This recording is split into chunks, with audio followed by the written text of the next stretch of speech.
menghina saya sehina-hinanya, sudah menuduh ijazah itu ijazah palsu. Oke, jumpa lagi di Bang Jaka Channel. Hari ini kita bakal bahas video yang lagi panas banget guys. Jokowi geram sama Roy Suryo and the gang yang dituding melecehkan beliau secara brutal soal ijazah palsu guys. Emang bener, sekeras apa sih? Yuk kita bedakin bareng-bareng. Ya ini kan bukan objek penelitian. Kan sudah menghina saya sehina-hinanya, sudah menuduh ijazah itu ijazah palsu, sudah merendahkan saya serendah-rendahnya. Ya nanti dibuktikan lewat proses hukum. Nanti akan kita lihat proses di pengadilan seperti apa. Nah, di sini Jokowi kelihatan kesel banget guys. Ini bukan soal penelitian, mereka udah menghina saya sehina-hinanya.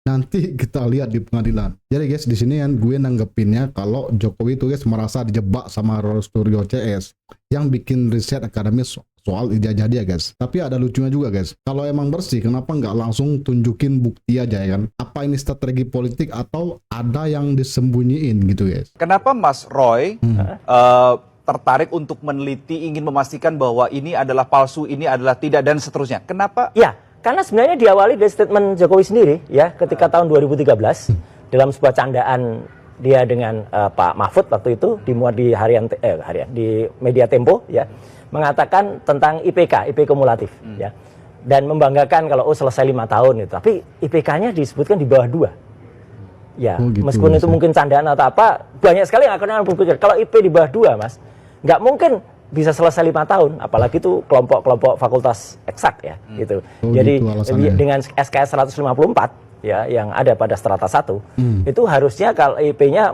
harusnya minimal 2,5 atau 3 lah minimal juga ya. Baru dia bisa selesai karena IP 2 itu aja hanya maksimal ngambil 18 SKS. Kalau di bawah hanya 15. Dihitung aja itu pasti 7 tahun atau 9 tahun. Nah, akhirnya banyaklah analis-analis, saya belum ikut waktu itu ya, belum komen, tak pikir nantilah, belum ngapain juga gitu komen hal kayak. Baru setelah itu dipacu Sigit Sunarta yang menunjukkan itu, apalagi tanggal 1 April yang lalu ya, salah seorang kader partai sebar ijazah saya nyebutnya PSI itu ngasih tahu di X ya, ini loh ijazah yang asli gitu ya gitu. Bahkan dalam utasnya dia cerita dapat langsung dari Jokowi lah gini. Nah, dan itu berwarna beda dengan yang ditunjukkan Sigit Sunarta itu fotokopi, tapi itu cukup mirip. Disitulah kami kemudian melakukan research. Tapi ya artinya gini, sekarang kalau boleh dikatakan ya, yang bisa kami benar-benar pastikan 99,9% itu palsu adalah skripsinya. Tapi dengan skripsi yang 99,9 palsu ya, tidak mungkin kayaknya menimbulkan ijazah yang asli. Ini yang bikin gigi guys ya. Roy Suryo ngaku 99,9% guys, bayangin. 99,9% skripsi Jokowi palsu. Kalau gitu gimana mungkin ijazahnya asli, ya kan? Ini kan jadi pertanyaan kita semua ya. Kenapa Jokowi kalau emang asli, kenapa dia nggak pernah tunjukin ijazah aslinya dari dulu ya kan? Kalau emang ada ya ngapain ribu-ribu dan ngapain sampai menimbulkan ribuan pertanyaan, ribuan prasangka kan? Atau jangan-jangan kita tunggu aja guys di pengadilan ya kan? Kalau kita lihat yang terjadi sekarang ini kan, ada yang bela Jokowi ya kan. Jadi menurut orang yang bela Jokowi, beban pembuktian ada di yang nuduh guys. Tapi di sisi lain rakyat kayak kita kan butuh juga guys, berhak juga buat nanya soal ijazah presidennya. Karena udah jadi isu publik ya kan. Obama aja berani nunjukin bersertifikat buat klarifikasi kan. Kenapa Jokowi enggak? Apa ini mentalitas pejabat kita yang alergi transparansi guys? Citra Jokowi rusak dan bakal ditinggalin rakyat akibat polisikan penuduh ijazah palsu.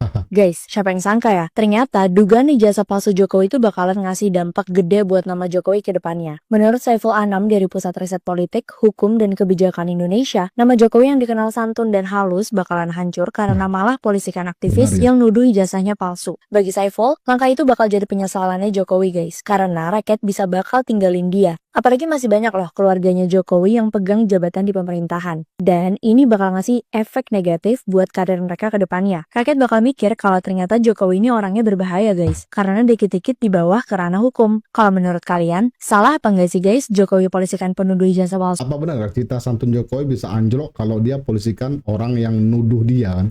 Apa bener rakyat bisa hilang respect, apalagi keluarganya masih pegang jabatan ya kan. Kalau menurut gue guys ngerasa ini kayak bom waktu guys, makin dipendam makin besar ledakannya. Ya, banyak yang penasaran nih Bung Rocky, kemana arah gugatan dan tuntutan terhadap Jokowi dan keluarganya ini. Apakah masih bisa diaborsi seperti era saat dia masih berkuasa dulu? Saya melihat bahwa proses ini unstoppable, tidak mungkin lagi dihentikan karena bergulir dan di backup oleh keadaan yang tidak pasti hari-hari ini. Ketidakpastian ekonomi karena hutang tiba-tiba bulan depan harus dibayar sekian ribu triliun. Proses-proses pembentukan opini publik juga makin lama makin mengkristal pada bukan serangan tapi tuntutan maksimal terhadap pemakzulan Gibran. Lalu setelah pintu ini terbuka, Presiden Jokowi mungkin kaget atau ini langkah terakhir dia melaporkan ke polisi. Tapi seluruh sistem berpikir kita itu menilai bahwa Jokowi kalaupun dia memenangkan misalnya tuntutannya, itu dia juga akan dihukum secara moral karena dia menyimpan kebohongan itu selama bertahun-tahun. Kebohongan artinya mempermainkan ijazah dia itu sebagai alat politik untuk membaca suasana. Kalau dia sebutin dari dulu, ya udah kan selesai kan. Jadi sebetulnya ini bukan soal hukum dan ini soal ethics, leadership ethics, etika kepemimpinan.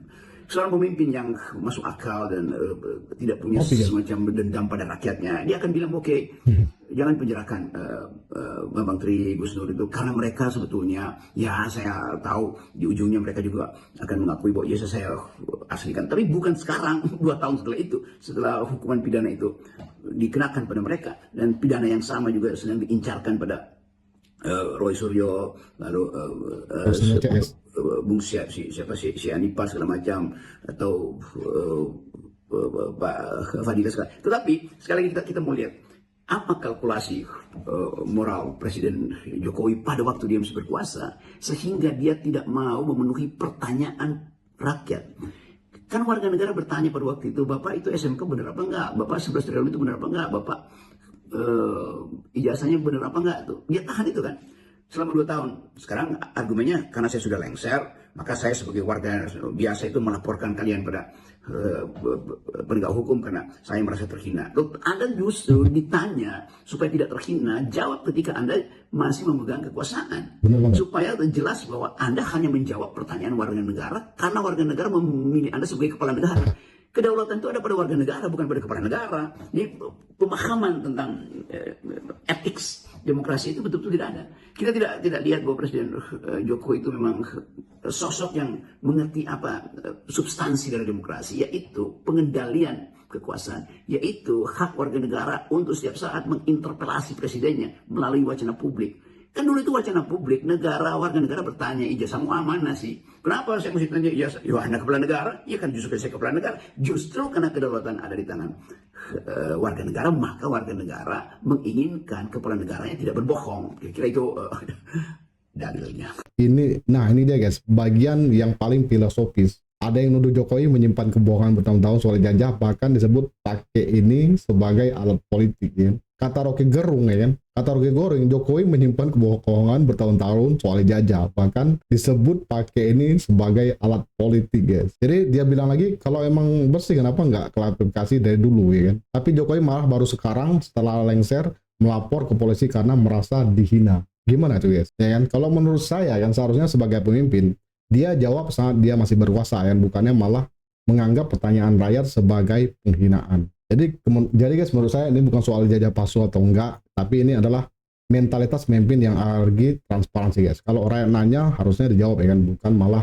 dikriminalisasi. Benar kata Rocky Gerung, kalau rakyat itu berhak tahu, tapi bukan malah dianggap musuh. Kan mereka cuma pengen tahu ya, pengen nanya itu guys. Jadi menurut kalian salah nggak sih Jokowi baru sekarang ngelawan atau Suryo yang kelewatan? Komen di bawah guys ya.